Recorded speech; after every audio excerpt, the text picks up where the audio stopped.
Listen as elephants visit.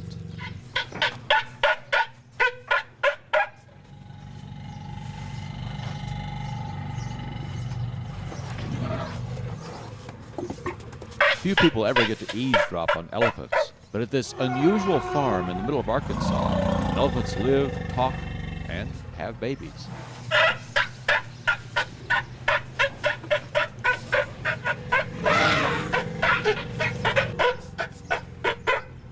"14 fortunate elephants live here. Fortunate because they're elephants gone bad and no one else wanted them anymore. They're too old, too sick, or too bad-tempered. But all elephants are welcome here." We're the only such facility in the United States that'll accept any elephant for any reason. The one on my left, Betty Boop, we call her Booper, she came here because she was injured by another elephant. She was actually kind of beaten up by another elephant, so her hip was permanently damaged. So they wanted to retire her. The other elephant here came on my right side is Peggy. She's our oldest elephant right now, Booper back.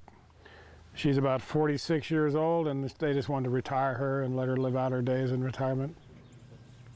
The elephants come from circuses, zoos, and wildlife parks, and they will likely live the rest of their lives on this refuge. Having elephants is like having 16-year-old almost problem children that never leave home. There's a lot of demands that have to be met to take proper care of them. You're not going to look forward to the day like your kids when they grow up, they're going to go to school and go start their own families. These elephants, they're long-lived animals. They're going to be around forever. To honor that lifetime commitment, the refuge attracts dedicated staff, interns, and volunteers. There's a lot of grunt work, and it seems unending. In the morning we cleaned out the barns, and this evening after they left the pens we're cleaning out these, so twice a day. It's not bad. The rewards are worth it. But yes, there's a lot of this. So we started at like 6:30, 6:45 this morning, but usually we start about 7:30, and then it really just depends on when we get stuff done and what's going on that day, but usually around 6:30 at night we're done. It's a lot of work. It's very physical. It's definitely labor intensive. It's not for the faint of heart. It's a lot of shoveling. It's a lot of, everything's very hard and heavy. Along with the heavy work come moments interns and volunteers cherish, like walking the elephants. You look up and you realize just how small you really are. Walking with the elephants is part of the discipline and structure of every day here.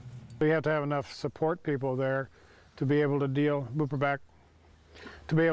them in a situation where if they get a little unruly or if they don't know yet, they're not trained to do what they're supposed to do, then you got to be able to be able to take care of the situation. I mean, they're big, and you get around them and you're the size of their leg, and you go, oh. But they're so well controlled here and so well handled that I never have once been afraid to be around them or anything like that. Most of the people who work here say it's a passion for them and worth quitting a regular job. I was a financial planner with Merrill Lynch for about 7 years. Janet Lloyd followed her heart and left the office behind. Her coworkers were amazed. Oh, they all laugh. They think I'm crazy. They think I'm crazy.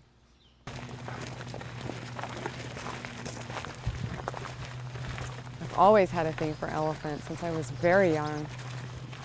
Now she works with elephants here in Arkansas and in Arizona at the zoo in Phoenix. She likes it here best because she gets to walk the elephants. Well, the first time I walked an elephant, I was shaking in my boots. The second time, it gets easier with time. It's addicting. Like I'm already planning to come back again. It's kind of, you just can't seem to get enough of it. Well, last summer I went to Africa, and while I was there I saw elephants and just decided that I wanted to pursue a career in elephants. Jessica Gardner visited the refuge a few months back, loved it, and then got a job here. Mainly to keep it good, I work with them.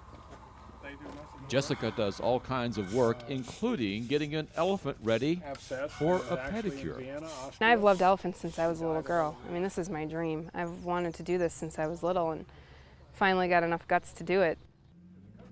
Jessica and a group of zoo veterinarians gather to learn about foot care.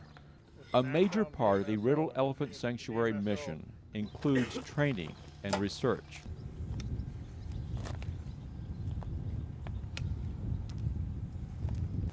This is all cuticle that should come off. That's overgrown cuticle. Because elephants are rapidly disappearing, not only in the captive world, but in the wild environment also. And it's necessary for everyone to work together and work with elephants if we're going to keep them as a living species that roam the earth. There's still so much to be learned about elephants.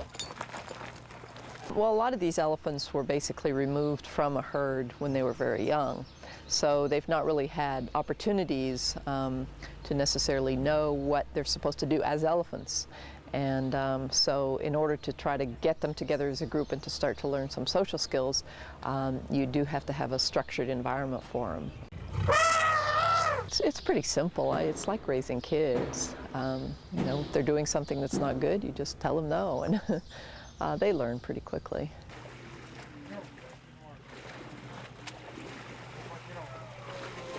The work they do here is sometimes strenuous and unpleasant, but every day includes moments of pure fun, like this.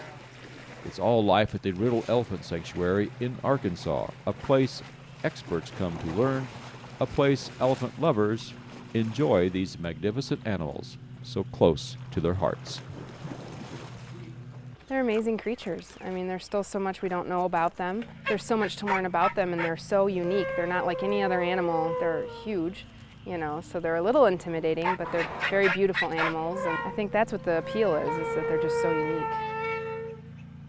The person that figures out what this all means is going to be very smart. It means something. You never stop learning. I've been around elephants for almost 40 years, and I'm still learning.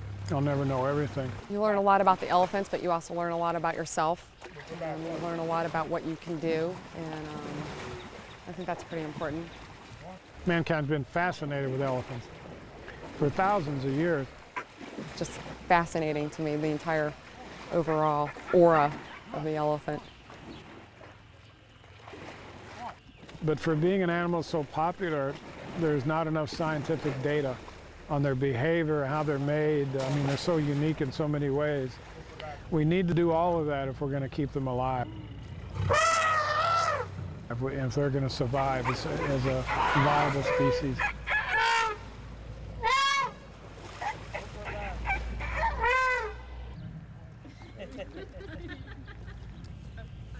Come on.